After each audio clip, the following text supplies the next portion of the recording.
എല്ലാം ഉണ്ടായിരുന്ന മനുഷ്യൻ എല്ലാം നഷ്ടപ്പെട്ട മനുഷ്യനായി തീർന്നപ്പോഴും യഹോവ തന്നു, യഹോവ എടുത്തു, യഹോവയുടെ നാമം വാഴ്ത്തപ്പെടുമാറാകട്ടെ എന്ന് പ്രാർത്ഥിച്ച് സ്തോത്രം ചെയ്ത മനുഷ്യൻ ഇയ്യോബ്. കഷ്ടതയുടെ താഴ്വരയിലൂടെ കടന്നുപോയി. സകലത് നഷ്ടപ്പെട്ട് ഭാര്യ തള്ളിപ്പറഞ്ഞകന്നുപോയി.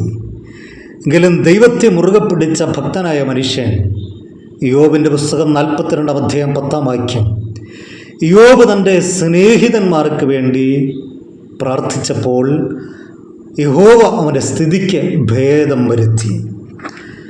എല്ലാം നഷ്ടപ്പെട്ടവന് എല്ലാം മടക്കിക്കൊടുത്ത ഒരു ദൈവം എന്നും ജീവിക്കുന്നു. നഷ്ടങ്ങളുടെ ഒരു ജീവിതം നയിക്കുന്നുവെങ്കിൽ, നഷ്ടങ്ങൾ കൊണ്ട് നിറയപ്പെട്ട ഒരു ജീവിതമാണെങ്കിൽ നേട്ടങ്ങൾ കൊയ്തെടുക്കുവാൻ വഴി തുറക്കുന്ന ഒരു ദൈവം കൂടെയുണ്ട്.